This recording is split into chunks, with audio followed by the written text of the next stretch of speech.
আসসালামু আলাইকুম ওয়া রাহমাতুল্লাহি ওয়া বারাকাতুহু।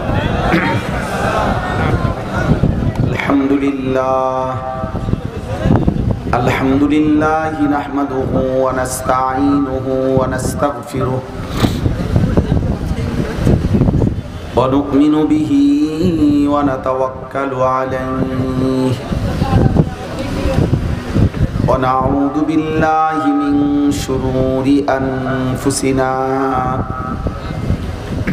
ওয়া মিন সাইয়্যাতি আ'মালিনা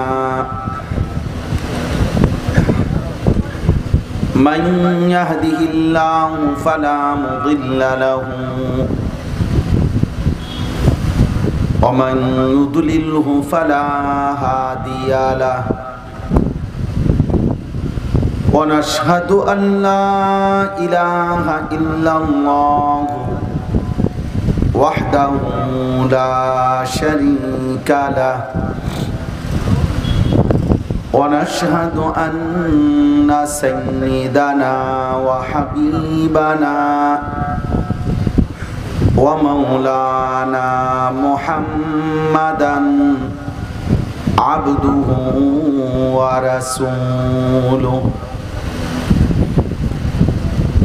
আম্মা বা'দ فأعوذ بالله من الشيطان الرجيم بسم الله الرحمن الرحيم لا أقسم بهذا البلد وأنت حل بهذا البلد ووالد وما ولد لقد خلقنا الإنسان في كبد أيحسب أن لن يقدر عليه أحد يقول أهلكت مالا لبدا أيحسب أن لم يره أحد ألم نجعل له عينين ولسانا وشفتين وهديناه النجدين صدق الله مولانا العظيم وقال نبينا صلى الله عليه وسلم إن الدنيا حلوة خضرة وإن الله مستخلفكم فيها فينظر كيف تعملون فاتقوا الدنيا واتقوا النساء فإن أول فتنة بني إسرائيل كانت في النساء اللهم صل على محمد وعلى آل محمد كما صليت على إبراهيم وعلى آل إبراهيم إنك حميد مجيد اللهم بارك على محمد وعلى آل محمد كما باركت على إبراهيم وعلى آل إبراهيم إنك حميد مجيد سبحانك لا علم لنا إلا ما علمتنا ইন্নাকা আনতাল আলিমুল হাকিম। আলহামদুলিল্লাহ, আল্লাহ পাক রব্বুল ইজ্জত জুল জালাল ওয়াল ইকরামের ফজল কারাম, রব্বুল আলামিনের অপরিসীম ইহসান, মেহেরবানি, দয়া, আল্লাহ তাআলা আমাদেরকে আজ 26 সেপ্টেম্বর 2025 রোজ শুক্রবার পাবনা নগরবাড়ি ওলামা পরিষদ এর উদ্যোগে আজকের এই মোতাবাররাক চতুর্থ বার্ষিক তাফসীরুল কোরআন মাহফিলে আল্লাহ তাআলাই আমাদেরকে আসবার বসবার আল্লাহর জন্যই জমা হওয়ার তৌফিক দান করেছেন। আলহামদুলিল্লাহ।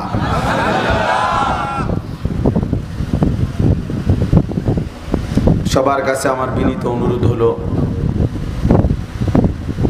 বিশেষ করে যারা দাঁড়িয়ে আছেন, যদি সম্ভব হয় ডানে বামে বসার কোনো সুযোগ হয়, যেই বসতে পারবেন তিনি দাঁড়ানোর চাইতেও বেশি লাভবান হবেন। কোনো উপায় না থাকলে দাঁড়াইলেন, ঠিক আছে। বাকি যদি মনে করেন আপনার নিজের জুতাটাই বিছায়া এটার উপরেও বসতে পারবেন, তাইলেও দেখেন বসেন। মূলত আল্লাহর কথা শুনবার জন্য বসে শোনা এটা একটা আদব। হযরত জিবরাইল আলাইহিস সালাম আমাদের প্রিয় নবী সাল্লাল্লাহু আলাইহি ওয়াসাল্লামের কাছে যখন মানুষের আকৃতিতে ওহী নিয়ে আসতেন বা কথা বলতেন, তখন নবী সাল্লাল্লাহু আলাইহি সাল্লামের সামনে একদম মুখোমুখি হয়ে আদবের সাথে বসতেন। ফাআসনাদা রুকবাতাইহি ইলা রুকবাতাইহি, একদম নবী সাল্লাল্লাহু আলাইহি সাল্লামের দুই হাঁটু বরাবর জিবরাইল তার নিজের দুই হাঁটু রাখতেন মুখোমুখি। তাহলে দুইজনের হাঁটু যদি মুখোমুখি হয় তাহলে বুকও মুখোমুখি, চেহারাও মুখোমুখি। হাদিসে জিবরাইলের মধ্যে এটা আছে। অতএব বসে শোনা এটা জরুরি, এটা আদব। কোরআনুল কারীমের মধ্যে আছে মুসা আলাইহিস সালামকে আল্লাহ তাআলা বলছেন, ইন্নী আনা রাব্বুকা ফাখলা'ন আলাইক ওয়া আনা আখতারতুকা ফাসতামি' লিমা ইউহা। তুর পাহাড়ে আল্লাহ তাআলা বললেন, মুসা আমি তোমার রব, আমি তোমার সাথে কথা বলবো, অতএব ফাখলা'ন আলাইক, তুমি তোমার দুটা জুতা খোলো, জুতাগুলো খুলে ফেলো। এখানে তাফসিরে আছে এবং পিছনের আয়াতেও আছে ওই সময়টা, যেই সময়ে মুসা আলাইহিস সালাম তুর পাহাড়ে উঠছিলেন আর আল্লাহ জুতা খুলতে বলছেন, তখন প্রচন্ড ঠান্ডা ছিল, বরফ ছিল। মুসা আলাইহিস সালামের স্ত্রী ঠান্ডার কারণে, প্রচন্ড শীতের কারণে কাঁপতেছিলেন সকলেই, উনি নিজেও।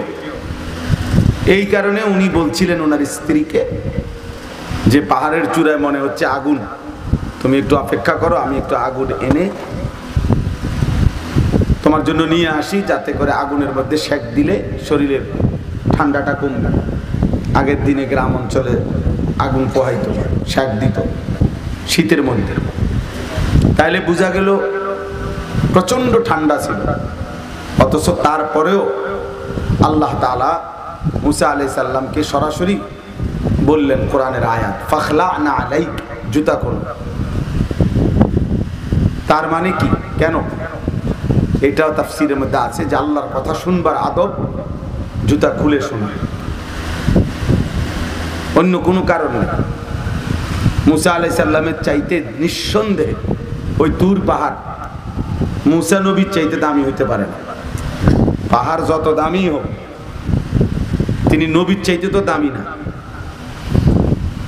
এটা আল্লাহর কথা শুনবার আদব। কারণ এর পরের শব্দই হলো ও আনা আখতারতুকা, আমি তোমাকে বাছাই করেছি, নির্বাচিত করেছি, ফাসতামি' লিমা ইউহা, যা ওহী হচ্ছে আমার আল্লাহর পক্ষ থেকে, ফাসতামি', তুমি তা মনোযোগ দিয়ে শোনো। এই জন্য দোস্ত আমি বললাম, আবারও বললাম, যে দাঁড়াইয়া থাকলে জুতা পায়ে শুনতে হয়, আর এটা আল্লাহর কথা শুনবার আদব না। এবং জিব্রাইলের আমল দিয়েও বললাম, তিনি নবী সাল্লাল্লাহু আলাইহি সাল্লামের কাছে এসে বসতেন, মানুষের আকৃতিতে আসতেন। এই দুইটা মিলাইলে একসাথ করলে এটা হয় যে আল্লাহর কথা জুতা খুলে শোনা আদব, বসে শোনা। আলহামদুলিল্লাহ, যার কারণে আমাদের কওমি মাদ্রাসা যুগ যুগ ধরে একেবারে 5 বছর 6 বছরের নুরানির বাচ্চাও সমান জায়গায় বসে জুতা খোলা অবস্থাতেই পড়ালেখা করে। আবার দাওরায়ে হাদিসের বড় ছেলেও জুতা খোলা অবস্থায় সমান জায়গায় বসে পড়াশোনা করে। এই কারণে ফাআহসানা তা'লিমি ওয়া আদ্দাবানি রাব্বি ফাআহসানা তা'দীবি। আমার আল্লাহ আমাকে ইলম শিখিয়েছেন, সর্বোত্তম ইলম, এবং আমার আল্লাহ আমাকে আদব শিখিয়েছেন, সর্বোত্তম আদব। তাহলে ইলমের সাথেই নবীজি বলছেন আদব, আর উভয়টাই নবী সাল্লাল্লাহু আলাইহি ওয়াসাল্লামের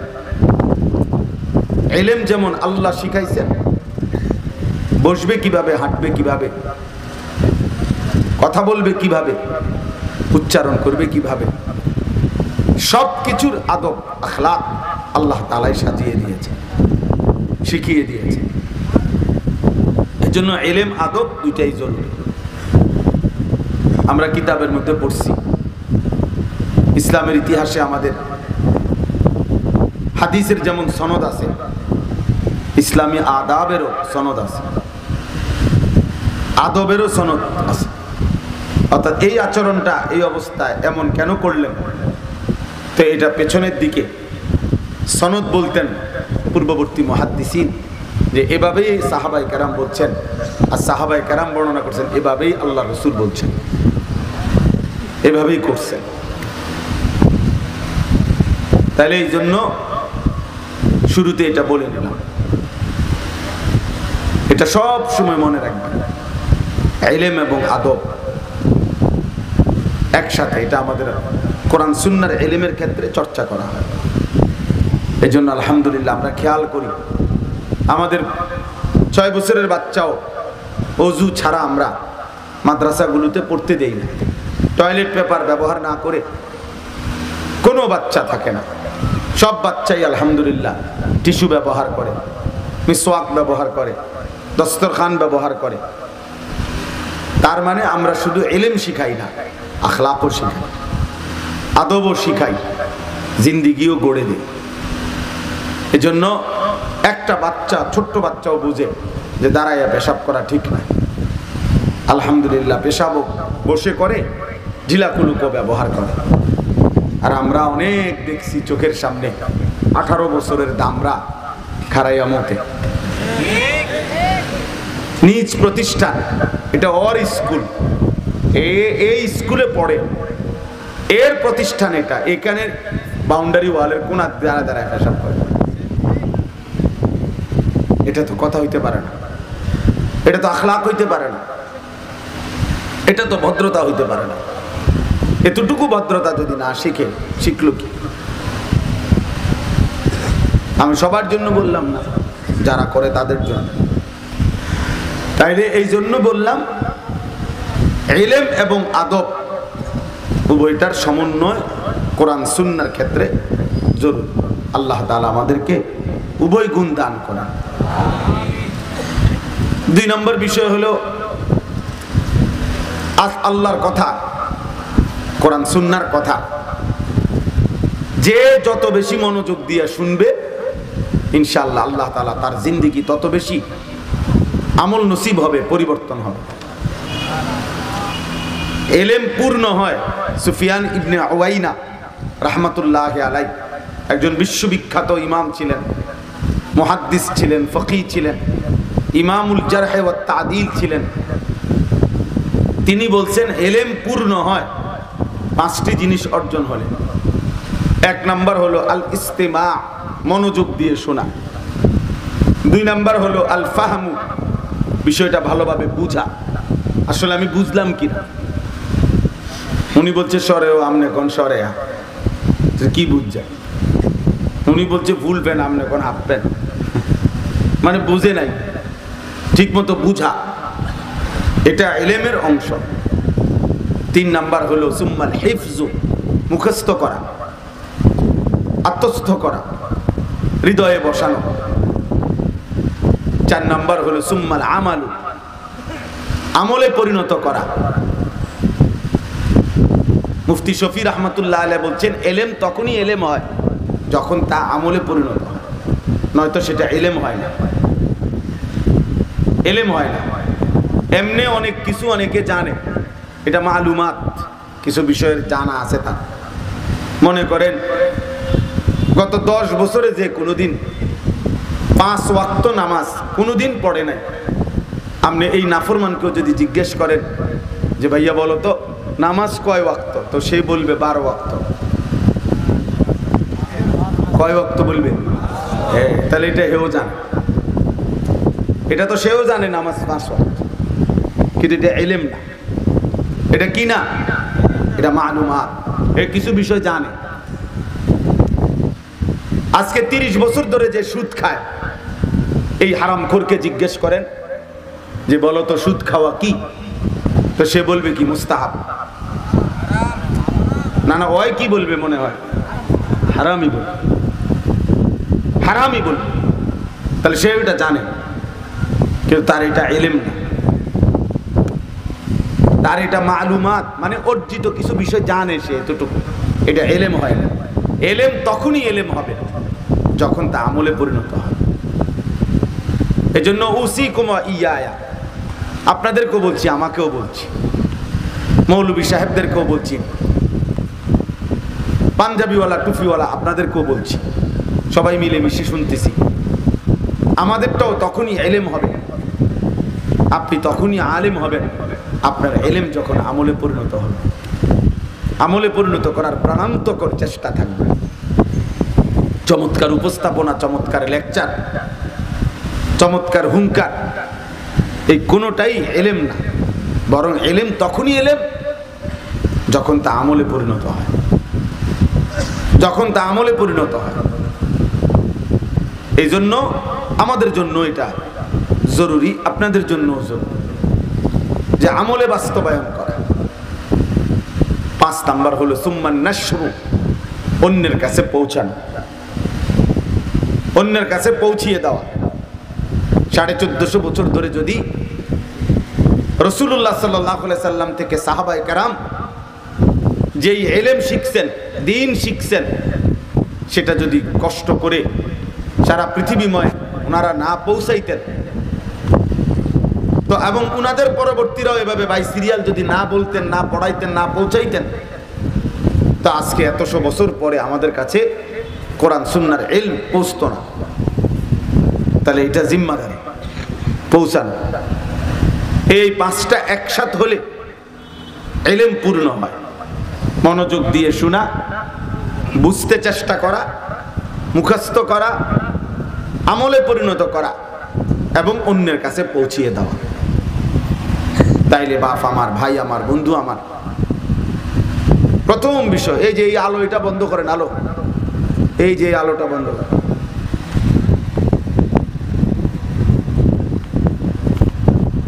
মোবাইল হাতে নিয়ে যারা এই রেকর্ড করেন, মোবাইল হাতে রাইখা, এটা আমার একটা পরীক্ষিত আমল হলো, এই মানুষ জীবনেও কিছু বোঝে না, তার কপালে 200 বছরও কোনো পরিবর্তন হয় না।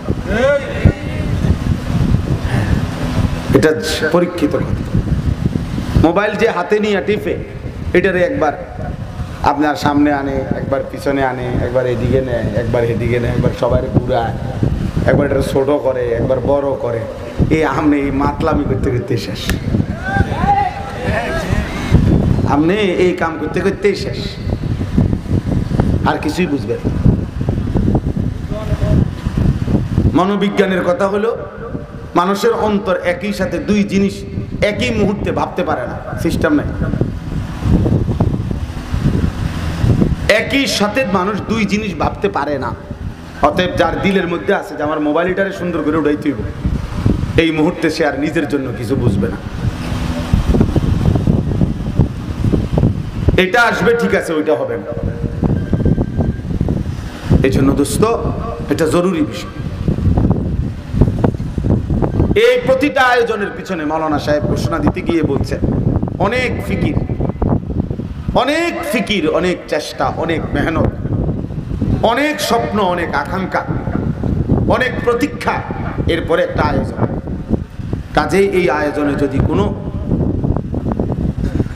নসিহত উপদেশ কলিজার মধ্যে না আসে, বিবেকের মধ্যে যদি কোনো অনুভূতি না জাগে, দোস্ত আমার, বন্ধু আমার, তাইলে তেমন কোনো ফায়দা নাই। এই প্রদর্শনীর কোনো অর্থ নাই। আমি ব্যক্তিগতভাবে এটা খুব ভাবি, খুব বেশি ভাবি, বেশি চিন্তা করি। প্রতিটা আয়োজনের পিছনে অনেকের মাথার ঘাম পায়ে পড়ে। আবার শ্রদ্ধেয় ডিবি শাহানুর ভাই, যিনি আমার নিয়ে আসছেন এখন এখানে, বিকাল 4টা বাজে ওই পারে ঘাটে বসে রয়েছে, আর আমি আসছি যখন, তখন বাজে মনে করেন 9টার পর, নাকি 9টা বাজে। তাহলে উনি 4টা বাজে এখানে এসে বসে রয়েছে। তো এইভাবে প্রত্যেক ঘাটে ঘাটে, প্রত্যেক সেক্টরে অনেক মানুষের অনেক ফিকির, এর দ্বারা একটি মাহফিল, সেটা 2টা স্লোগান আর 3টা চিৎকার চেঁচামেচিতে, 2-3টা হুঙ্কারে খালাস, এটা যেন না হয়। বরং দিল থেকে অনুভব করা উচিত আয়োজক, বলনেওয়ালা, শুননেওয়ালা, যে সব মিলাইয়া অর্জন কি হলো, আমাদের অর্জনটা কি? লোক হইছে না, লোক হইছে, অনেক মানুষ হইছে, এটা কোনো সফলতার কিছু না। মনে করেন আমারে 10 লক্ষ মানুষ চিনে, তা আমার কবর রাজাব মাফ, তো লাভ হইল কি? লাভ হইল কি? একটা ছেলের মোবাইলে 100 জন হুজুরের সাথে তার 100টা ছবি আছে, তো তার কবর রাজাব মাফ, তো লাভ হইল। অতএব দোস্ত আমার, দেখার বিষয় হলো ফায়দা কি আসলো, মাকসাদ কি হাসিল হলো, উদ্দেশ্য কি হাসিল হলো। কোরআনুল কারীমের মধ্যে আছে, আল্লাহ তাআলা বলছেন মুসা আলাইহিস সালামকে এবং ওনার ভাই হারুন আলাইহিস সালামকে, যে তোমরা দুইজন ফেরাউনের কাছে দাওয়াত নিয়ে যাও। আর আল্লাহ তাআলা নিজে বলছে উদ্দেশ্য 2টা, ফাকুলা লাহু কাওলান লাইয়িনা লাআল্লাহু ইয়াতাযাক্কারু আও ইয়াখশা। আল্লাহ তাআলা বলছে ফেরাউনের কাছে তোমরা 2 ভাই মিলে নম্রতা করবে, নয়তো ভয় করবে। উপদেশ গ্রহণ করলে আমল করবে, ভয় করলে গুনাহ ছেড়ে দিবে। বুঝেন নাই? উপদেশ গ্রহণ করলে কি করবে? গুনাহ ছেড়ে দিবে, কুফর ছেড়ে দিবে, আল্লাহর নাফরমানি ছেড়ে দিবে। এইটা মাকসাদ, এটা মাকসাদ।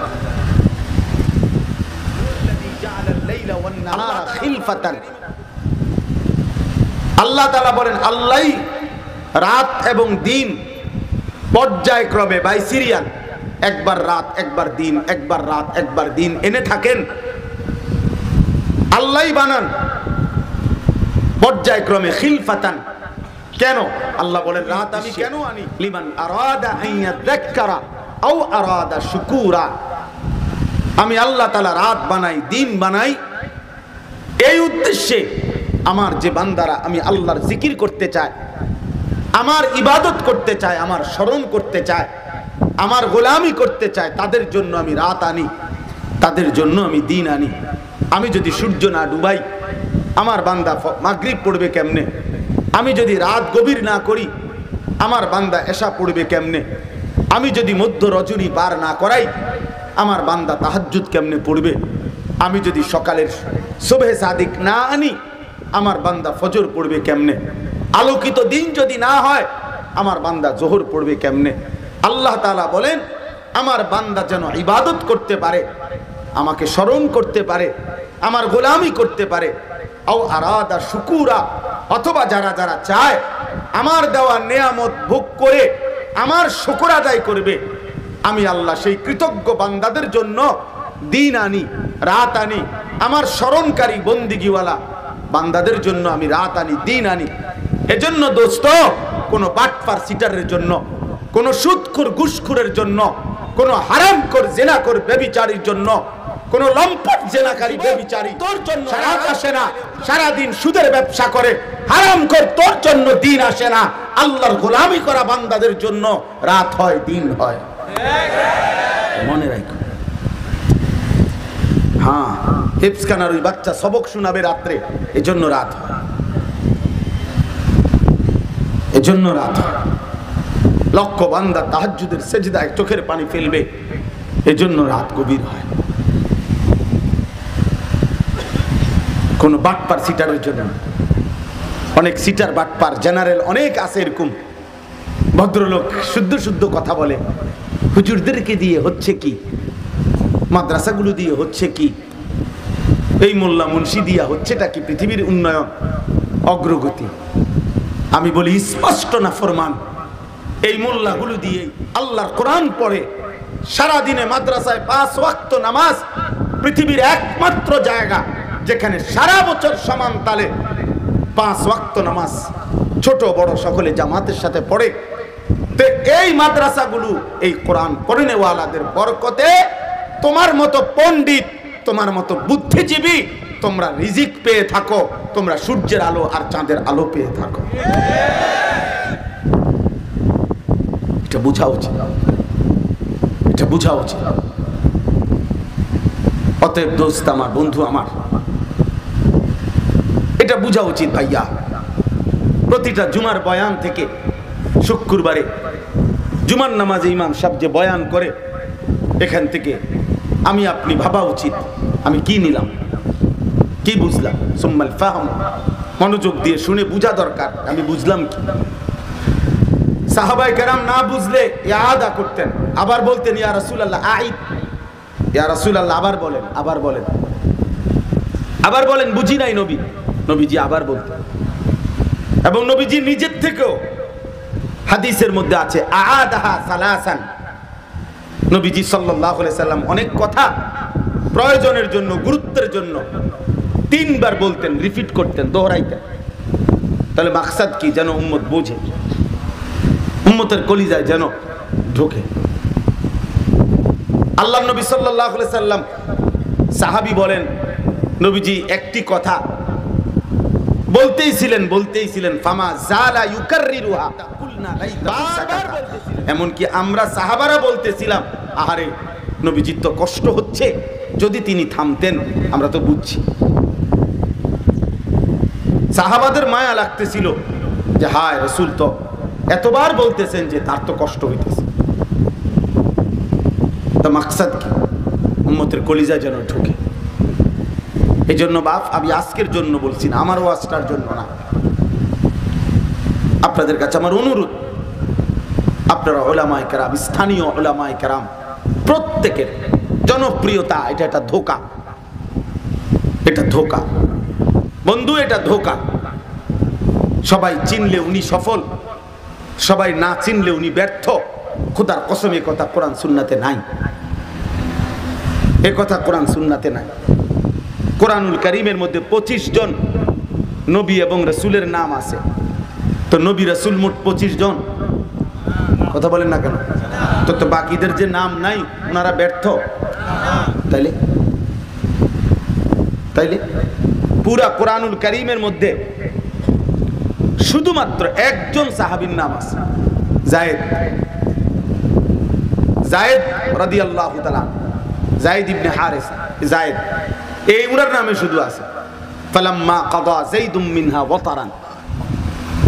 পুরা কোরআনে একজন সাহাবীর নাম। তাহলে বাকি যাদের সাহাবীদের নাম নাই যে ওনারা ব্যর্থ? আবু বকর, ওমর, উসমান, আলী ওনারা ব্যর্থ? তো তাইলে আপনি নিজ নিজ উলামায়ে কেরামকে কদর করবেন, ইমাম সাহেবকে কদর করবেন। এটা জরুরি, বুঝা দরকার। এবং উম্মতের যারা ইমাম আছেন, উলামায়ে কেরাম আছেন, আপনাদেরও বোঝা দরকার। আমি বললে শুনবে কয়জন? না, এই ভাবনা থেকে নিজে সরে আসেন। আপনি বললে একজন শুনবে, আর একজন মানুষের হেদায়েতের ফিকির করা, খোদার কসম নবী বলছে আরবের সমস্ত দামি উট তোমাকে হাদিয়া দেওয়ার চাইতে উত্তম। ফাওয়াল্লাহি লা আন ইয়াহদিয়াল্লাহু বিকা রাজুলান ওয়াহিদান খায়রুন লাকা মিন হুমুরিন নাম। নবীজি বলছে আল্লাহর কসম, তোমার দ্বারা একজন ব্যক্তি হেদায়েত পাওয়া, রাজুলান ওয়াহিদান, আল্লাহর নবী বলেন আরবের সমস্ত লাল চিহ্ন বিশিষ্ট দামি উট তোমাকে হাদিয়া দেওয়ার চাইতে কোটি গুণে উত্তম। আপনার কথা একজনও শুনবে না, একজন শুনবে, একজনের জন্য বলবেন। কোরআনুল কারীমের মধ্যে সূরা ইয়াসিনে আপনারাও জানেন, উলামায়ে কেরাম তো জানেই, সূরা ইয়াসিনে একটা ঘটনা আছে। তিনজন রাসূল আল্লাহ তাআলা একটি এলাকায় পাঠাইছেন আমাদের নবী সাল্লাল্লাহু আলাইহি সাল্লামের পূর্বে। ওয়াদরিব লাহুম মাসালান আসহাবাল কারিয়া ইয জাআহাল মুরসালুন ইয আরসালনা ইলাইহিম ইসনাইনি ফাকাদ্দাবুহুমা ফাআজ্জাজনা বিসালিসিন। এই যে তিনজন মোট।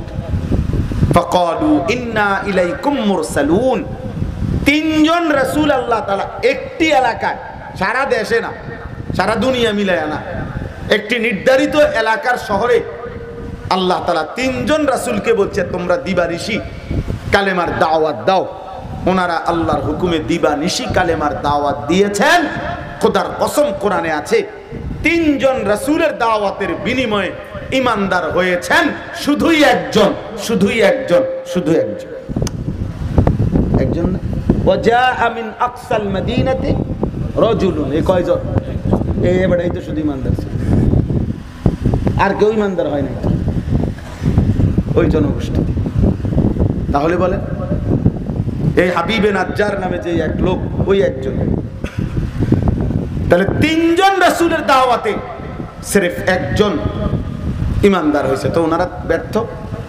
তাহলে আপনি ব্যর্থ হবেন কেন? এজন্য কওমের উলামায়ে কেরাম আলহামদুলিল্লাহ আপনারা জমা হয়েছেন। আর যদি কোনোদিন দেখা নাও হয়, এই জন্য বললাম এ পরিমাণ উম্মতের জন্য দরদ করবেন, ফিকির করবেন, যেন খোদা আরশ আজিমের মালিক বলে হায় আমার বান্দা, তুমি কি আমার বান্দাদের জন্য পেরেশানিতে জীবন দিয়ে ফেলবা? আরশ যেন নড়ে ওঠে, আরশের মালিক যেন বলে ফালাআল্লাকা বাখিউন নাফসাকা আলা আসারিহিম ইল্লাম ইউমিনু বিহাদাল হাদিসে আসাফা। নবীজিকে আল্লাহ এটা বলছে, বন্ধু, এই বন্ধু আপনি কি শুরু করছেন? রাত নাই, দিন নাই, ঘুম নাই, সারা রাত কাঁদেন উম্মতের জন্য, সারা দিনও ঘুরতে থাকেন উম্মতের দুয়ারে দুয়ারে, কবি আরশ पर कभी फर्श पर कभी उनके दर कभी दर बदर, हमें आशिकी तेरा शुक्रिया मैं कहां कहां से गुजर गया, कभी हो रास्तों में तन्हा कभी हो गुरूद सहारा, मैं जुनू का हम सफर हो मेरा कोई घर नहीं है। এক নেশার সফর, এক পাগলা সফরে যেন নবী নাম ছিলেন। 23টা বছর যিনি আর কোনোদিন বিশ্রাম করে নাই, রাত ভোর উম্মতের জন্য মালিকের কাছে কাঁদছে। হাত্তা তাওয়াররামাত কাদামাহু। আম্মা জান আয়েশা বলছে এ পরিমাণ কাঁদছে, এ পরিমাণ দাঁড়িয়েছিলেন নবী। হাত্তা তাওয়াররামাত কাদামাহু, নবীজির দুইটা পাও ফুলে ফুলে গেছে, ফুলে ফুলে। আবার সারাদিন উম্মতের দাঁড়ে দাঁড়ে দুয়ারে দুয়ারে কালেমার ফেরি করছে, আখিরাতের ফেরি করছে, ফেরাইবার চেষ্টা করছে। তারিখে ইবনে খাল্লিকান কিতাবে আছে আল্লাহর নবী সাল্লাল্লাহু আলাইহি ওয়াসাল্লাম শুধুমাত্র আবু জাহেলকে 4000 বার কালেমার দাওয়াত দিয়েছে। 4000, 4000, 1000। অতএব উভয়কে আলহামদুলিল্লাহ উলামায়ে কেরাম আপনাদের ফিকির করে আপনাদের জন্য এই কোরআনের মাহফিলের আয়োজন করেছে। আপনাদের উলামায়ে কেরাম, আপনাদের অঞ্চলের উলামায়ে কেরাম নিজ নিজ অঞ্চলের উলামায়ে কেরামকে সর্বোচ্চ কদর করবেন। বলেন আল্লাহর কথা, আমার আখিরাতের ফিকির। আমি প্রায় বলি, মনে করেন আমারে যদি 1 কোটি মানুষও চিনে, মনে করেন, তা আমার প্রশ্ন হলো আপনার লাভ কি? আমারে মনে করেন 10 কোটি মানুষ চিনে, তো তোমার লাভ? আমার চিনলে আপনার কি? আমার চিনে দেখে আপনার আলগি দিয়ে নিব মানুষ নাকি? তো তাহলে আপনার লাভ কি? আমার চিনলেই কি? আর আমার কেউ না চিনলে আপনার অসুবিধা কি? আমি কি আপনার ভাত খাই? কথা বলেন না কেন? তো তাইলে আপনার সমস্যা কি আমরা না চিনলে? তাইলে এটা তো কোনো বিষয় না, এটা তো কোনো বিষয় না। মূল বিষয় হলো আখিরাত। মূল বিষয় হলো কি? ऐसे रहे या वैसे रहे वहां देखना फिर कैसे रहे। বুজুর্গানে দিন বলে, হে আল্লাহর বান্দা, এভাবে কিংবা ওইভাবে, সুখে কিংবা দুঃখে, আনন্দে কিংবা বেদনায়, দুঃখ কিংবা সুখে, কোনো না কোনো ভাবে দুনিয়াতে একভাবে না একভাবে থাকবা। কিন্তু আসল তো দেখার বিষয় হলো ওয়াহা দেখনা ফির कैसे रहे, সে আখিরাতে দেখা হলো আসল বিষয়, সেখানে কেমন থাকবে, সেখানে কেমন থাকবে। হাসরের মাঠ দোস্ত, এ তো ফুটবল খেলার মাঠ না। হাসরের মাঠ ফুটবল খেলার মাঠ না। হাসরের মাঠ আপনার মামার শ্বশুর বাড়ি না। আমার শায়েখ আল্লামা মুফতি মুশতাকুন নবী কাসিমি হুজুর এটা সব সময় বলে, হে আল্লাহর বান্দা, হাসরের মাঠ তোমার মামার শ্বশুর বাড়ি না, এটা তোমার শ্বশুর বাড়ি না। হাসরের মাঠ সেই মাঠ আদম আলাইহিস সালাম থেকে নিয়ে আখিরি নবী পর্যন্ত ১৬ লক্ষ আম্বিয়া, নবী রাসূল কিংবা তার চাইতে বেশি কম সমস্ত নবী রাসূলগণ, আমাদের নবী পর্যন্ত সহ সমস্ত নবী রাসূলগণ যেই মাঠের ভয়ে দুনিয়ার হায়াতে চোখের পানি ফেলে দিবানিশি কাঁদছেন, ওই মাঠের নাম হাসরের মাঠ। কথা বলেন না? এটা খেলার মাঠ। তাইলে তাইলে টাকা ৩০,০০০ দিছে মসজিদে, উনি বেহেশতের বুঝ করে লেছে। মাশাআল্লাহ, আপনি ব্যস্ত যাইতেন না তো যাইবে কি? লোকে তো নাই না, আপনার মতো এরকম ভালো লোক কয়। 4টা ফ্যান দিছে মসজিদে, বেহেশতের বুঝ হয়ে গেছে। এক কাতার টাইলসের টাকা দিয়া বেহেশতের বুঝ করে ফেলছেন। হ্যাঁ, আখিরাতে তো মামুলি, আখিরাতে তো মামুলি। 100 কোটি টাকাও যদি কেউ দান করে তো এটা তো একটি আমল, দান সাদাকা, এটা শরীয়তের একটি আমল না, এটা পুরা ইসলাম। বলেন না, কথা বলেন, এটা একটি আমল না পুরা ইসলাম। তাহলে আপনি যদি 100 কোটি টাকাও দান করেন তো একটি আমলে না করলেন তো বাকিগুলো, নামাজ, রোজা, হজ, যাকাত, জিকির, কোরআনের তিলাওয়াত, হারাম থেকে বাঁচা, সুদ খাওয়া যে নিষেধ, ঘুষ খাওয়া যে নিষেধ, কিস্তি নেওয়া যে নিষেধ, লোন নেওয়া যে নিষেধ, পরের নারী দেখা যে নিষেধ, নর্তকী দেখা যে নিষেধ, টেলিভিশনে নাচ গান দেখা যে নিষেধ, মোবাইলে অশ্লীল ছবি দেখা যে নিষেধ, স্ত্রীকে বেপর্দা রাখা যে নিষেধ, এগুলো কার জন্য? এগুলো মানবে কে? দুইটা মিললেই তো আমল। গুনাহগুলো ছেড়ে দেওয়া, আদেশগুলো পালন করা, এই দুইটা মিললে হয় তাকওয়া। আর এটা যার মধ্যে অর্জন হয় তাকে বলে মুত্তাকি, আর তার ঠিকানা জান্নাত। উইদ্দাত লিল মুত্তাকিন, আল্লাহ বলছে জান্নাত বানানোই হয়েছে মুত্তাকিদের জন্য। উসিকুম ওয়া ইয়া, আপনাদেরকেও বলছি, আমাকেও বলছি। এজন্য রাত অনেক গভীর হয়ে গেছে, খুব লম্বা বয়ান করা, আমরাও ফিরতে হবে, আপনাদেরকেও ফিরতে হবে। আমি শুধুমাত্র এই প্রথম কথা, আসলে ওয়াজ মাহফিল হলো পুরা ইসলাম বুঝাইয়া দেওয়া না, আর তারগীব ও তারহিব। ওয়াজ মাহফিলের মূল চেতনা হলো জান্নাতের প্রতি আশা তৈরি করে দেওয়া, জাহান্নামের ভয় তৈরি করা, উৎসাহ এবং জাহান্নামের ভয় তৈরি করে দেওয়া। তাহলে আপনাদের কাছে আমরা এটা প্রথম বললাম, দয়া করে বাপ, আখিরাত এবং হাসরের ময়দানকে কেউ জওয়ান কিংবা বুড়ো, আমার কিশোর নওজোয়ান ভাই, তোমাদের কাছে অনুরোধ দোস্ত আমার, আখিরাতকে মামুলি মনে করো না। হাসরের মাঠ বাপ আমার তা খামখেয়ালি। আমি একটা আয়াত বলি, আমার জীবনে আমি পুরা কোরআনুল কারীমের মধ্যে যেই আয়াতটিকে আমি সবচেয়ে বেশি ব্যক্তিগতভাবে ভয় পাই, আমার একটা আয়াত আছে কোরআন শরীফে, আমি এটা পড়লে শুনলে আমার সবসময় কাঁপ দিয়ে ওঠে শরীর, ভয় লাগে। সূরা মুজাম্মিলের একটা আয়াত আছে, আমার মাদ্রাসায় প্রত্যেক দিন দুপুরে জোহরের পরে সূরা মুজাম্মিলের তেলাওয়াত হয়, তো প্রায় আমি শুনি। এটা শুনলেই কলিজাটার মধ্যে ভয় লাগে। আল্লাহ তাআলা, ভাইয়া শোনেন, আল্লাহ বলছে সূরা মুজাম্মিলে, কোরআনুল কারীমে আল্লাহ বলেন, ফাকাইফা তাত্তাকুনা ইন কাফারতুম ইয়াওমান ইয়াজআলুল বিলদানা শিবা। এই কথা, এটা আল্লাহ তাআলা বলে ফাকাইফা তাত্তাকুন, এই আমার বান্দা এই যে দিবানিশি তুমি নাফরমানি করছো, শিরিক করতেছো, তুমি যে হারাম খাচ্ছ, তুমি নাচ গান নারী ছবি নর্তকী জিনা ব্যভিচার মদ জুয়া অশ্লীলতা বেহায়াপনা সুদ ঘুষ এই এত এত নাফরমানি যে করছো বান্দা, ফাকাইফা তাত্তাকুন, আমার বান্দা তুমি কেমনে বাঁচবা, কেমনে বাঁচবা? ইয়াওমান, হাসরের ময়দানের ওই দিনে, যেই দিনের একদিন দুঃখ কষ্ট আর পেরেশানিতে কুলের বাচ্চা বুড়া হয়ে যাবে, বুড়া হয়ে যাবে, বুড়া হয়ে যাবে একদিনে। ইয়াওমান ইয়াজালুল বিলদানা শিবা। কেমনে এত মিথ্যা বলছো? মুসলমান বুঝি 30 বছর সুদ খায়? কেমন মুসলমান এটা? কেমনে বাঁচবা বাপ? প্রতিদিন যিনি ওজনে কম দাও, তুমি মুসলমান বাপ কেমনে হাসরের ময়দানে দাঁড়াইবা? যুবক বন্ধু আমার, ছেলেরা আমার, গত 365 দিনের গোটা এক বছরে যে কোনো দিন ফজরের নামাজ পড়ো নাই। দোস্ত আমার, বন্ধু আমার, তুমি দাঁড়াইবা কেমনে হাসরের মাঠে? এই ছেলে দাঁড়াইবা কেমনে রে বাপ? ফাকাইফা তাত্তাকুন, কেমনে বাঁচবা বান্দা? 365 দিনে খোদার এক বছর কোনো দিন ফজরের নামাজ পড়ে না, এমন নাফরমান নাই? বলেন না কেন নাই? এমন হাইওয়ান নাই? ও কিসের মুসলমান? এক বছর মালিক ভুলে গেছে যে এ কিসের মুসলমান। আল্লাহর নবী সাল্লাল্লাহু আলাইহি সাল্লাম স্পষ্ট বলছে, লা ইয়াশহাদুহুমা মুনাফিকুন।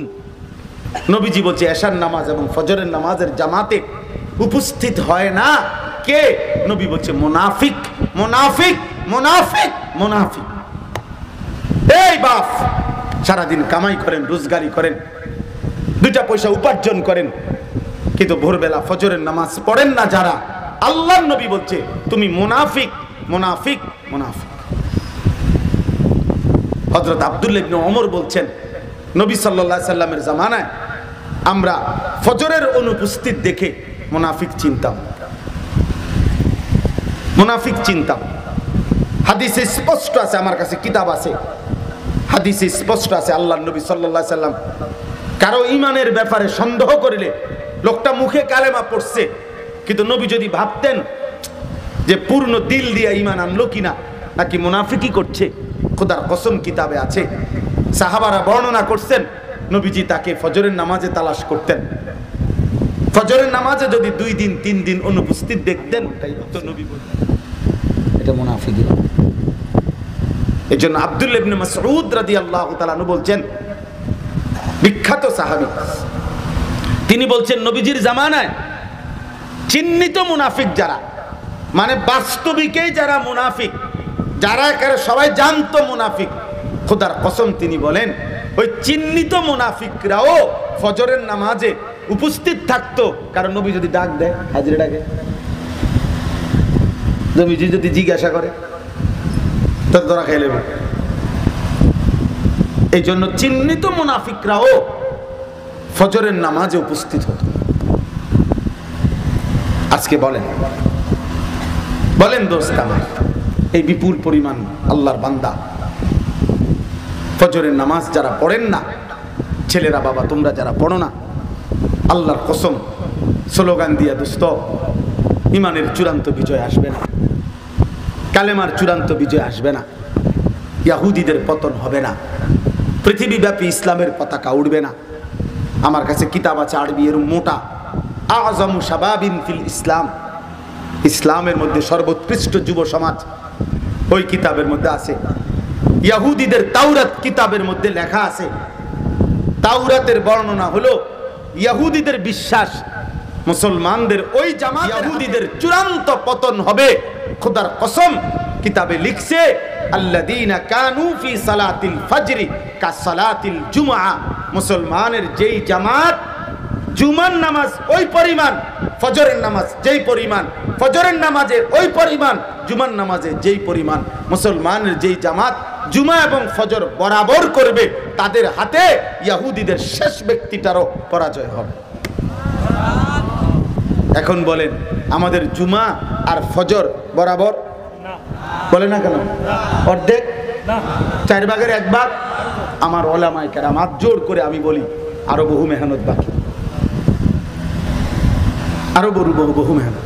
এখনো বিজয় দূরে, এখনো বিজয় দূরে। আমার শায়েখ আল্লামা মুফতি মুশতাকুর নবী কাসেমি হযরত আমার একটা দায়িত্ব দিছিলেন 5-7 বছর আগে। হুজুর আমারে বলছিলেন, মাওলানা আপনি একটা আন্দোলন করবেন, একটা যেটার নাম হবে ফজরের মুসল্লি বৃদ্ধির আন্দোলন। আলহামদুলিল্লাহ আমি এই কাজটা খুব মনোযোগ দিয়ে করি, আপনাদেরকেও দাওয়াত দিলাম। ফজর ক্যাম্পেইন আমগো এটার নাম, অর্থাৎ ফজরের প্রচারণা, ফজরের জন্য আল্লাহর বান্দাদেরকে উৎসাহিত করা। আলহামদুলিল্লাহ চট্টগ্রাম সন্দ্বীপে আমাদের মহব্বতের 1 থেকে 1.5 বছর মেহনত করে 4টা ছেলে, আলহামদুলিল্লাহ এখন প্রায় 4000-এর উপরে ছেলে লিস্টেড ফজরের নামাজ জামাতে পড়ে। আজকেও ফজরের পরে ঢাকা বনশ্রী নন্দীপাড়া ওইখানে ফজরের নামাজ পড়ছি এক মসজিদে, এবং সেখানে ফজরবাদ বয়ান করছি। আজকেও সেখানে আলহামদুলিল্লাহ 2টা ছেলে, 2 জনের উদ্যোগ নিয়ে গত 1.5-2 মাসে একদম লিস্ট ব্যক্তি ফজরের নামাজ জামাতে পড়ে। তাদের নতুন সাথী একটা ল্যাপটপের দোকানদার যদি পারে, একটা ফার্মেসি দোকানদার যদি পারে, আমরাও পারবো ইনশাআল্লাহ।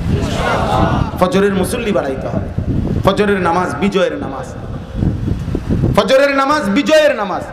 আশ্চর্য হলো কোরআনুল কারীমের সূরা বনি ইসরাইলে, অর্থাৎ বনি ইসরাইলরাই ইহুদি, ইহুদিরাই বনি ইসরাইল। এই বনি ইসরাইল সূরার মধ্যেই আল্লাহ তাআলা বলছে আকিমিস সালাতা লিদুলুকিশ শামসি ইলা গাসাকিল লাইলি ওয়া কুরআনাল ফাজর। এই আল্লাহ বলছে বন্ধু বিশেষ করে ফজরের নামাজ সহ 5 ওয়াক্ত নামাজ পড়বেন। 2 ওমিনাল লাইলি ফাতাহাজ্জাত বিহি নাফিলাতাল লাক, তাহাজ্জুদ নামাজ পড়বেন। 3 ওয়াকুর রব্বি আদখিলনি মুদখালা, বেশি বেশি আল্লাহর কাছে দোয়া করবেন। খোদার কসম আল্লাহ প্রেসক্রিপশন দিয়েছে নবী ফজর সহ 5 ওয়াক্ত নামাজ, তাহাজ্জুদ নামাজ এবং দোয়া, এই 3 জিনিস যদি আপনি বুঝায় দেন আপনার অনুসারীদেরকে নিয়ে, তো পরের আয়াত 4 নম্বর আয়াত ওয়াকুল জাআল হাক্কু ওয়া যাহাকাল বাতিল, আপনি এবার ঘোষণা করে দিবেন যে হকের বিজয় হয়ে গেল, বাতিলের পরাজয় হয়ে গেল। এই জন্য তাফসীরে আছে ফজরের সেজদার মধ্যে হকের বিজয়। এজন্য ইনশাআল্লাহ নিয়ত করেন যে আমরা সবাই, এটা সহজ কাজ, ফজর ক্যাম্পেইনের কাজের সহজ পদ্ধতি হলো কিভাবে করবেন, কোনো নিয়ম কানুন লাগবে না। অর্থাৎ একজন সিদ্ধান্ত নেবেন আমি নিজে ফজর পড়ব, আমি একজন ভাইকে আমার পরিচিত ফজরের নামাজের জন্য উঠাবার চেষ্টা করব। ইনশাআল্লাহ শুরু হবে, এবার 2 জন আরো 2 জন, 2 জন আরো 2 জন, এভাবেই যে যেখানে যেটুকু বাড়ে এতটুকুই ফজর ক্যাম্পেইনের সদস্য। এটা আলাদা কোনো মার্কা বা অচিরেই কোনো দল সংগঠন গঠন করা হবে, সোহরাওয়ার্দী উদ্যানে ঘোষণা দেওয়া হবে, মার্কা ঘোষণা করা হবে, এমন কিছু না, এমন কি না কিছু। চেষ্টা করবেন ইনশাআল্লাহ, বলেন ইনশাআল্লাহ। এটা দরকার, দরকার। ফজরের নামাজ, ফজরের নামাজে অভ্যস্ত হলে বাকি 4 ওয়াক্ত নামাজ ওই ব্যক্তির জন্য আদায় করা সহজ। রাসূলুল্লাহ সাল্লাল্লাহু আলাইহি ওয়াসাল্লাম বলছেন ফজরের নামাজ যে ব্যক্তি আদায় করে সে আল্লাহর জিম্মায় ঢুকে যায়, ঢুকে যায়। নবীজি বলছে এশা এবং ফজরের নামাজ যে জামাতে পড়ে সে নফল ইবাদতের সওয়াব পেয়ে যায়। নবীজি বলছে ইন্না আসকালা সালাতিন আলাল মুনাফিকিন সালাতুল ইশা ওয়া সালাতুল ফজর। নবীজি বলছে মুনাফিকের জন্য সবচেয়ে কঠিন 2টি নামাজ, এশার নামাজ এবং ফজরের নামাজ। ওয়ালাউ ইয়ালামুনা মা ফীহিমা লা আতাউহুমা ওয়ালাউ হাবওয়ান। নবীজি বলেন আহা আমার উম্মত যদি এশার নামাজ আর ফজরের নামাজের ফজিলত বুঝতো তাইলে প্রয়োজনে পা না থাকলে হামাগুড়ি কনুইয়ের মধ্যে ভর দিয়ে দিয়া হইলো, ক্র্যাচে ভর দিয়ে দিয়া হইলো, ফজর এবং এশার জামাতে শামিল হইতো। চেষ্টা করবো ইনশাআল্লাহ। নওজোয়ান ভাই তোমরা বলো ইনশাআল্লাহ। ফিকির করো বাপ, ফিকির করো, ফিকির করো বাপ, ফিকির করো। একটা বার আমার একটা প্রশ্ন হইল, আজকের এই গাজা ফিলিস্তিনে দোস্ত আমার ইসরায়েলের ওই ইহুদি বেঈমানরা মুসলমানের শেষ ব্যক্তিটাকেও নিশ্চিহ্ন করে দেওয়ার সিদ্ধান্ত তাদের। তারা প্রয়োজনে এই মুজাহিদদেরকে বের করার জন্য মাটির নিচ থেকে গাজায় প্রয়োজনে গাজার পুরা মাটি উল্টাইয়া ফেলবে, কিন্তু তাদের সিদ্ধান্ত শেষ ব্যক্তিটাকে হত্যা করবে, শেষ করে দিবে। কিন্তু আমার প্রশ্ন হলো বাপ, একটা জিনিস শুধু ভাবা দরকার আমরা, যে যদি গাজা এবং ফিলিস্তিনের মুসলমানগুলো যদি ইসরায়েলের ইহুদি কুত্তারা নিশ্চিহ্ন করে দেয়, তাইলে কি তাদের আক্রমণ শেষ হবে? থেমে যাবে তো? তাদের সমস্ত আক্রোশ, তাদের সমস্ত জিদ এই শুধু গাজার মুসলমানদের উপরেই তো?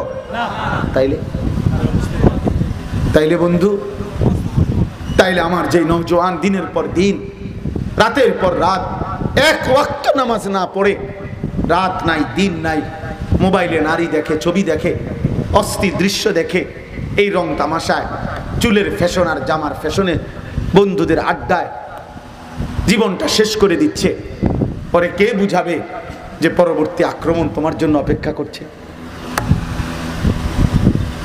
পরবর্তী আযাব তোমার জন্য অপেক্ষা করছে? এটা তাকে বুঝাবে কে? আমাদের সন্তান বেসামাল, আমাদের ছেলেরা বেসামাল, আমাদের কিশোর যুবক বয়সী ছেলে মেয়ে বেসামাল। এক একটা যুবক ছেলে, কিশোর ছেলের চারটা ফিকির, একটা হলো একটা মোবাইল, একটা মোটর সাইকেল, একজন নারীর সাথে হারাম সম্পর্ক, অসৎ কিছু বন্ধুদের আড্ডা। এই চারটা জিনিস যার আছে, সে মনে করে আমি 7 মহাদেশের বাদশাহ, 7 মহাদেশের বাদশাহ। একটা মোবাইল আছে, একটা মোটর সাইকেল আছে, একটা নারীর সাথে হারাম সম্পর্ক আছে, আর অসৎ কিছু দুষ্ট শয়তান কিছু বন্ধু আছে, যে বন্ধুগুলো 2-4-10 ঘন্টা একসাথে চললেও একবার বন্ধু নামের এই শয়তানদের জবান দিয়ে আল্লাহ নাম উচ্চারণ হয় না, বরং নারী, ছবি, গালি গালাজ, মহল্লা। যে কোনো পরিবারে হিসাব করলে বন্ধু একটা সূক্ষ্ম হিসাব হলো, প্রত্যেক সময়ে আপনার বয়স্ক বৃদ্ধ লোকের চাইতে কিশোর যুবক বেশি, প্রজন্মের এই সংখ্যা বেশি। আপনি দেখেন, মানুষে বলে যে হুজুর আমগো পুরা বাড়িতে আর এই চাচা রয়েছে আর মুরব্বী, দোয়া করবেন।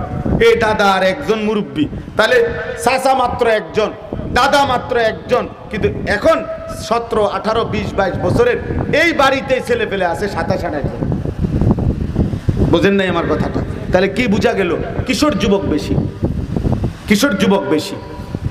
এই জন্য ইবনুল জাওজি রহমাতুল্লাহ বলছে, হে যুবক, সর্বযুগেই তুমি মনে রেখো, বৃদ্ধ হয় কম, কবরে যায় বেশি।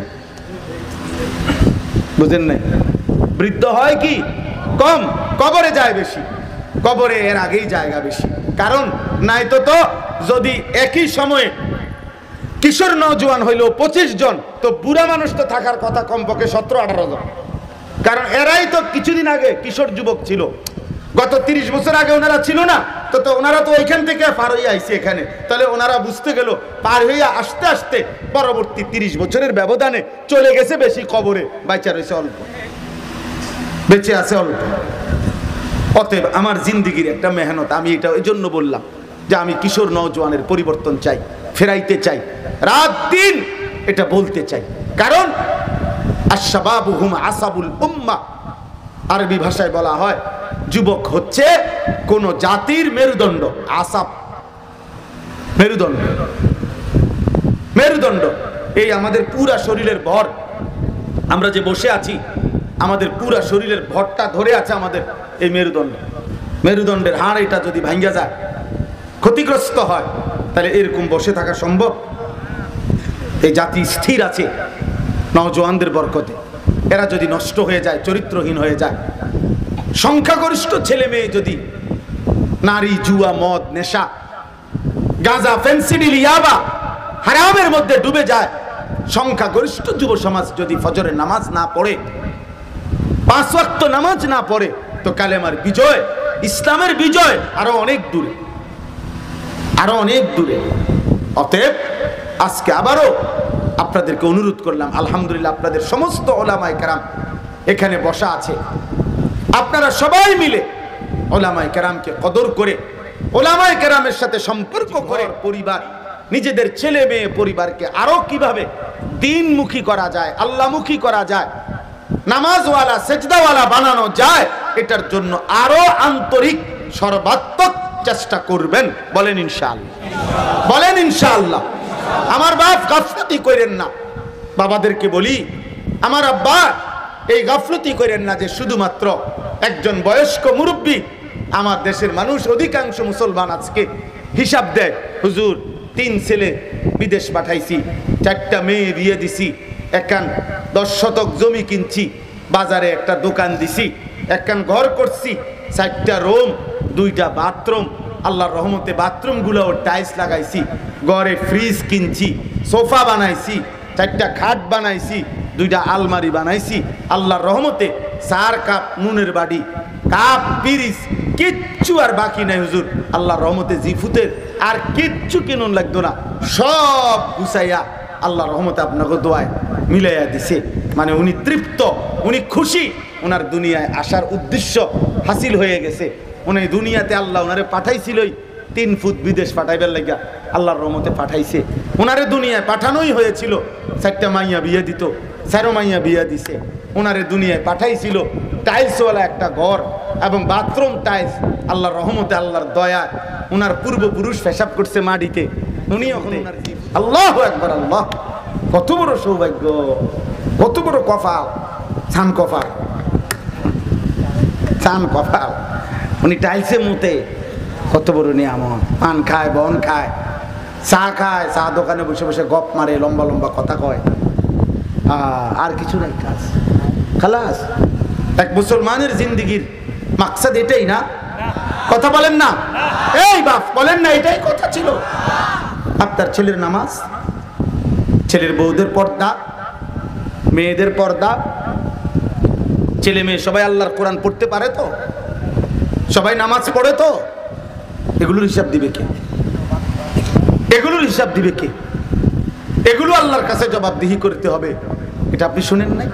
কুল্লুকুম মাসউলুন আন রাইয়াতি। অতএব দয়া করে ভাবতে শিখেন। আমি আপনাদের কাছে অনুরোধ করলাম, মেহেরবানি করে আল্লাহর ওয়াস্তে আপনারা উলামায়ে কেরামের সাথে, নিজ নিজ মহল্লার আলেমদের সাথে সম্পর্ক বাড়াবেন। বলেন ইনশাআল্লাহ, বলেন ইনশাআল্লাহ।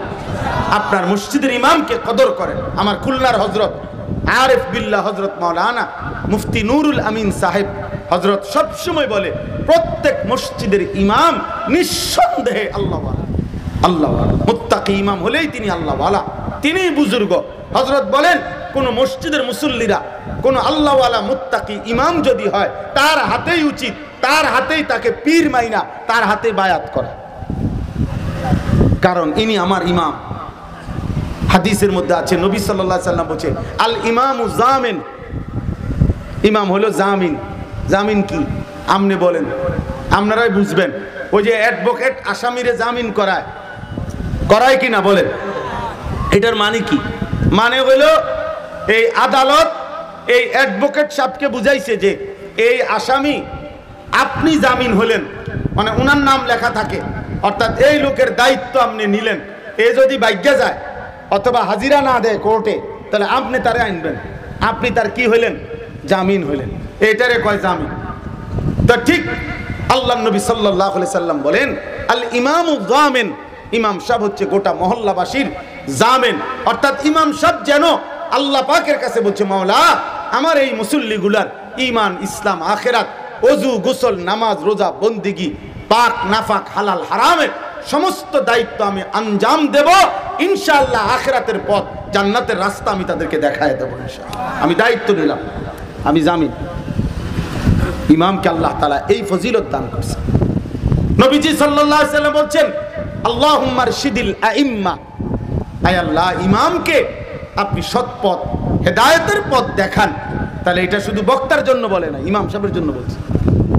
অর্থাৎ তার মানে হলো নিজ নিজ মহল্লার ইমামকে, আলেমকে কদর করা উচিত। বলেন ইনশাআল্লাহ, বলেন। শেষ কথা হলো, আমি শুধু এবার, আমি যে 10টা আয়াত পড়ছি এটার ব্যাখ্যা লাগবে না, শুধু আপনি অর্থ শুনলেই বুঝবেন।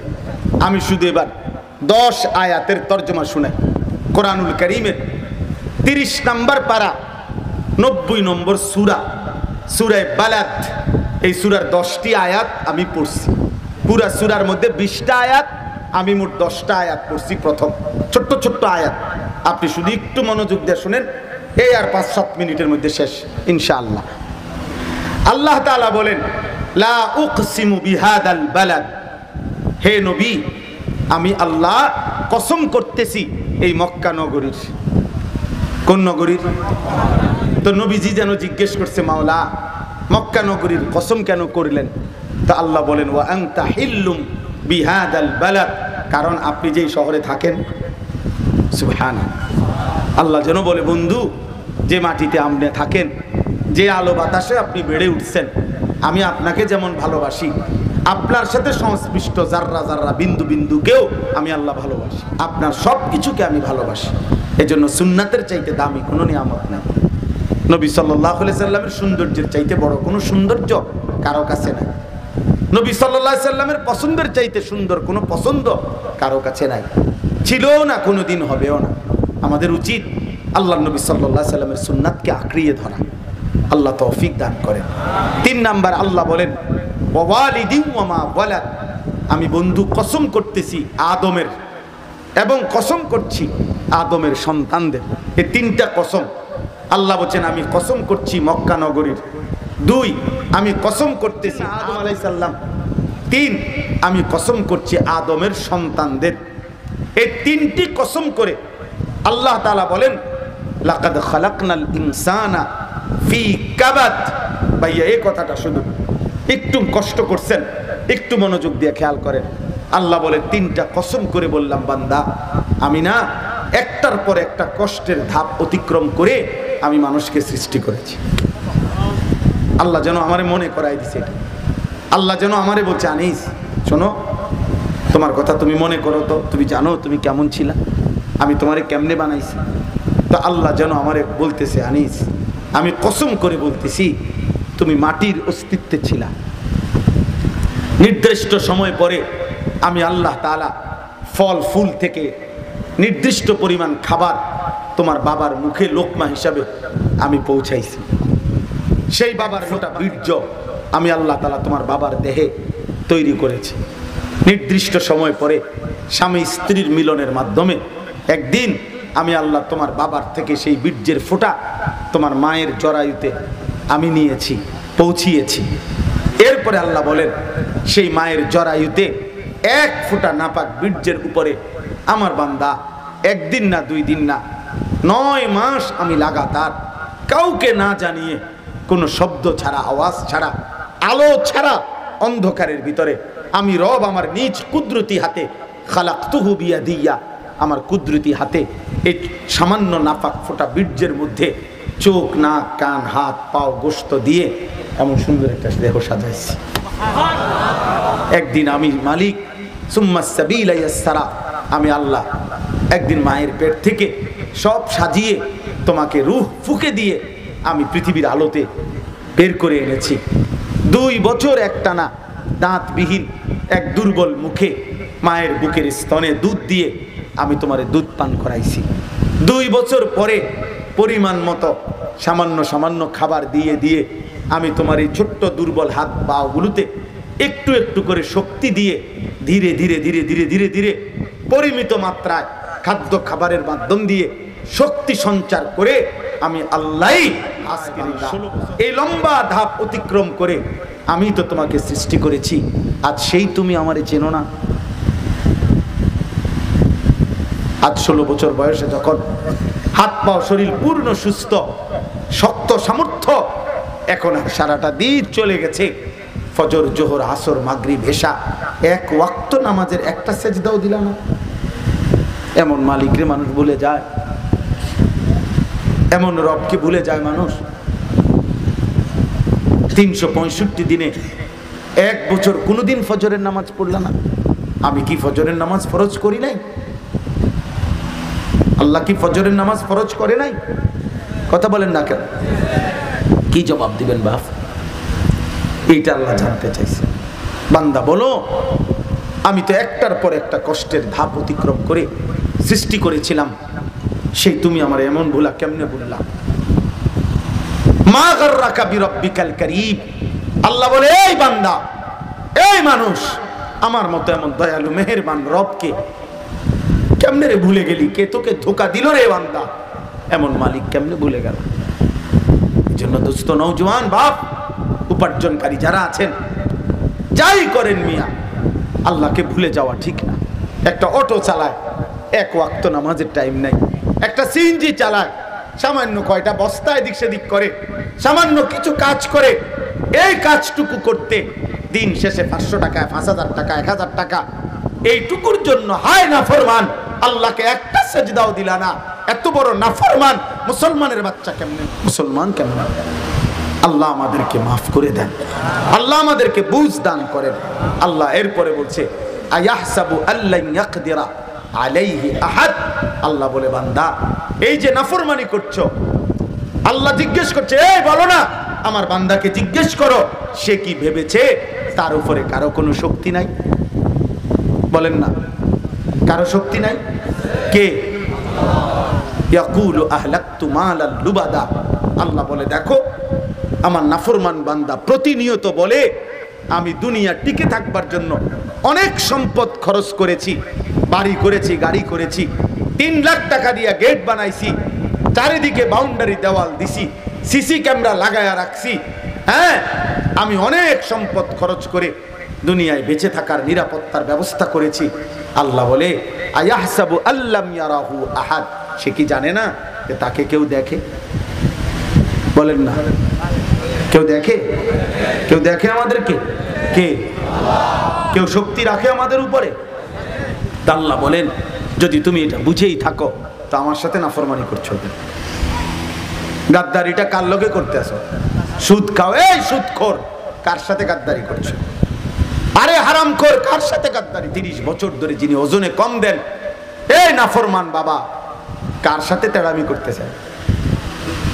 কার সাথে মাতবরিটা করেন? কার লগে? আল্লাহ কোনো ক্ষমতা রাখে না। সর্বশেষ কথা হলো, আল্লাহ বলেন, আলাম নাজআল লাহু আইনাইন ওয়া লিসানান ওয়া শাফাতাইন ওয়া হাদাইনাহুন নাজদাইন। বলো না বান্দা, কেন আমল করবা না? কেন আমাকে সেজদা দিবা না? কেন আমার গোলামি করবা না? আমি কি তোমাকে 2টা চোখ দেই নাই?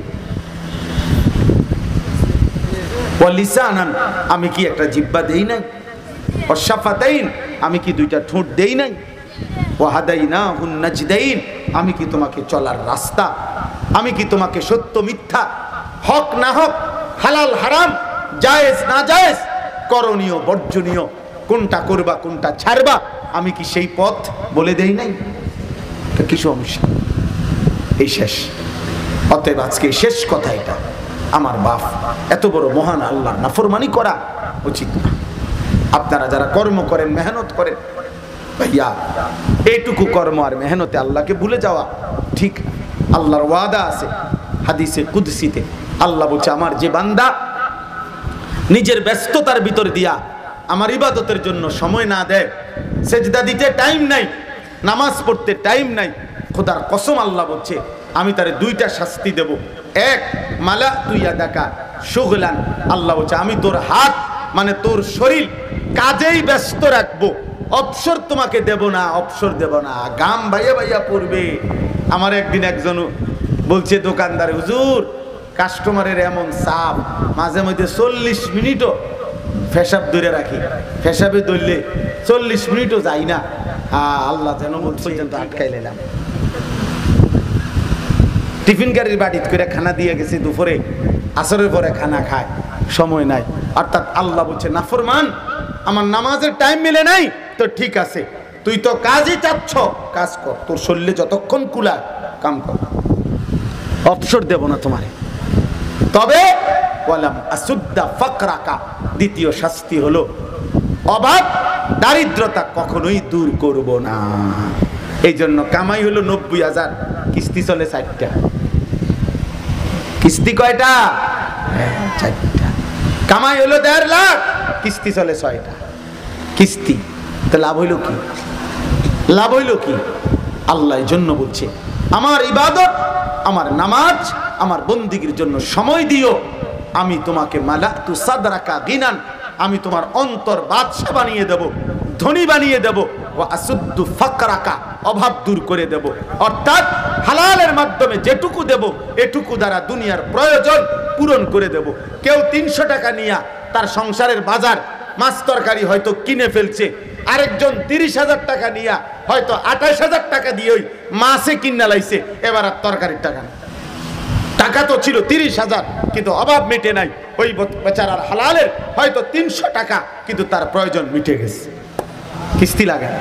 এই জন্য আমাদের ইমাম সাহেবের, ওলামায়ে কেরামের কিস্তি লাগে না। 8,000, 10,000, 12,000 টাকা দিয়ে, 15,000 টাকা দিয়ে খোদার পুরা মাস ইজ্জতের সাথে হাসি মুখে রবের সেজদাও করে, বিবি বাচ্চা নিয়ে ইজ্জতের সাথে সংসারও করে। কোন ইমাম কি এশার পরে চুরি করে? ফজর পর্যন্ত বলেন ডাকাতি করে? তাইলে 10,000 টাকার ইমাম, 15,000 টাকার ইমাম ইজ্জতের সাথে রবের সন্তুষ্টি নিয়ে সেজদা করে, আল্লাহর গোলামিও করে, সংসারও করে।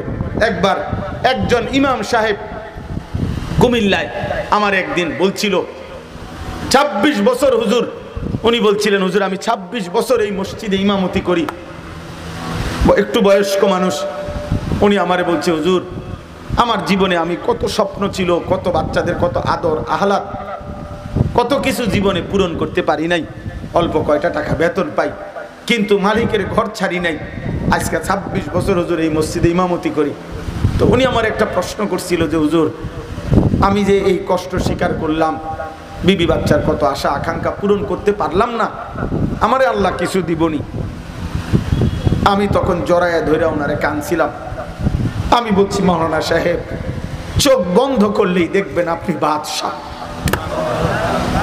আপনি বাদশাহ হবেন ইনশাআল্লাহ, আপনি বাদশাহ। কারণ একটা জীবন সুখ কোরবানি করে ফেলছেন, জীবনের স্বপ্ন স্বাদ বিসর্জন দিচ্ছেন, কিন্তু হারামের পথে যান নাই। দোস্ত সুদের ব্যবসা এগুলো আমরা বুঝি। আপনারা যদি ভাত মাছ খাইয়া, আপনারা যদি মাছ গোশত খাইয়া বড় হয়ে থাকেন, আমরাও মাছ গোশত খাইয়াই বড় হইছি। ওলামায়ে কেরামও বুঝে মিয়া, সবে বুঝে, বুঝে না কি আবার আপনারা ভাত খাইয়া বড় হইলে আমরা কি সিরা খাইয়া বড় হইছি? কথা বলেন না কেন? তাইলে সুদের 1 লাখ টাকা লাগাইলে 10,000 টাকা সুদ আসবে, এটা বুঝার জন্য ঢাকা ইউনিভার্সিটির ডিগ্রি লাগে না। 3টা কমলা ফসা দিয়া 1 ডজন কমলা বেচলে অনেক টাকা লাভ হবে, এটা শিখার জন্য কোনো কলেজের ডিগ্রি লাগে না। ওই বাটফার সিটারের লগে 3 দিন থাকলেই সারে। 100 গ্রাম গোশত কম দিয়া 1 কেজি গরুর গোশত কেমনে মাপা দিতে হয়, এটার জন্য কোনো কলেজের ডিগ্রি লাগে না। ওই সিটারের লগে 2 দিন থাকলেই আপনি বুঝবেন কেমনে কম দিতে হয়।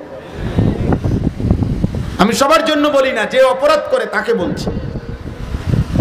তাইলে বলেন কোন নাফরমান পাপীর লগে কোন বাটপারের সাথে চললেই তো এটা পারা যায়, এটা তো সহজ দুনিয়া, দুনিয়া তো একদম সহজ। কিন্তু একজন আলেমে দ্বীন, একজন ইমাম মুয়াজ্জিন এটা বিশ্বাস করে যে আমার এখানে শেষ না, আমার আখিরাত আছে, হাসরের মাঠ আছে, আল্লাহর মুখোমুখি হইতে হবে। খোদার কসম ওই আখিরাতটা মনে আছে বলেই এই হারামের পথে না গিয়ে 8,000 হোক আর 10,000 হোক 12,000 হোক হালাল টুকু নিয়েই মালিকের ঘরে সবার আগে ইমামের জায়গায় সেজদা দেয়। ইমামের জায়গা, ইমামের জায়গা মানে যেন আল্লাহকে বলে আল্লাহ দুনিয়া লাগবে না, টাকা যাই পাইলাম পাইলাম, কিন্তু সেজদা দেব তোমারে সবার আগে, সবার সামনে। ইমাম সাহেবের আগে দাঁড়ায়নি মুসল্লি, কথা বলেন না কেন? তো সে যেন রবকে সেজদা দিছে। এজন্য আজকের ইমাম মনে রাখবেন 1450 বছর আগে ইমামের এই জায়গায় আপনার আগে মুহাম্মদ আরবি দাঁড়াইতেন, আপনি সেই মসনদে দাঁড়াইছেন, অতএব এটাকে দামি মনে করবেন ইনশাআল্লাহ। ঘাবড়াবেন না, বরং উম্মতের ফিকিরে দুনিয়া আমাদের তেমন মূল্যায়ন করে না, না করুক, দুনিয়ার মূল্যায়ন আমাদের দরকারও নাই। ইনশাআল্লাহ আরশে আজিমের মালিক মূল্যায়ন করবে, এই মূল্যায়নই আমাদের যথেষ্ট ইনশাআল্লাহ। আজকের এই ওলামা পরিষদকে আল্লাহ তাআলা কবুল করে নেন, ওনাদের এই আয়োজনকে আল্লাহ কবুল করেন। আর আপনাদেরকে আমি মোট কয়েকটা কথা বলছি। একটা কথা হলো আপনারা প্রত্যেকে নিজ নিজ স্থানীয় ওলামায়ে কেরামের কথা এবং ওনাদের সাথে সম্পর্ক বাড়াবেন। বলেন ইনশাআল্লাহ, বলেন ইনশাআল্লাহ, বলেন ইনশাআল্লাহ। 2 নাম্বার বলছি, নিজের স্ত্রী সন্তান পরিবারকে ঈমান আমল ইসলামের দিকে আরো বেশি যত্নবান হবেন। অর্থ সম্পদ ঘরবাড়ি মিলানোর আগে তাদের ওযু নামাজ ঈমান ইসলাম তাদের সেজদা তাদের হালাল হারাম এইটা আপনি খেয়াল বেশি করবেন। আর মাঝে দিয়া বলছি ফজরের নামাজের জন্য সবাই ইনশাআল্লাহ যত্নবান হবেন। বলেন ইনশাআল্লাহ, বলেন ইনশাআল্লাহ। সর্বশেষ এই আয়াতের মাধ্যমে বলছি আল্লাহ আমাদেরকে দুইটা কথা বলছে, বান্দা যাই করছো মনে রেখো তোমার উপরে কিন্তু কারো শক্তি আছে, মনে রেখো তোমাকে কিন্তু একজন দেখছে, দেখতেছে তো, কথা বলে না। আল্লাহ তাআলা আমাদের সবাইকে আল্লাহর ভয় দান করেন, আখিরাতের ভয় দান করেন। আজকের এই মুবারক মাহফিল আল্লাহ তাআলা কবুল করে নেন। আপনাদের ফিকির, আপনাদের মেহনত, আপনাদের ভালোবাসা, আপনাদের দান, আপনাদের সাদাকা, আপনাদের বুদ্ধি, আপনাদের পরামর্শে আল্লাহ বরকত দান। আমিও আপনাদের জন্য দোয়া করি ভালোবাসার এই সম্পর্ক মহব্বত সব যেন আল্লাহর জন্য হয়, আল্লাহর জন্য হয়, আল্লাহর জন্য হয়, আল্লাহর জন্য হয়। আল্লাহ যেন আমাদের সবাইকে কবুল করে নেয়।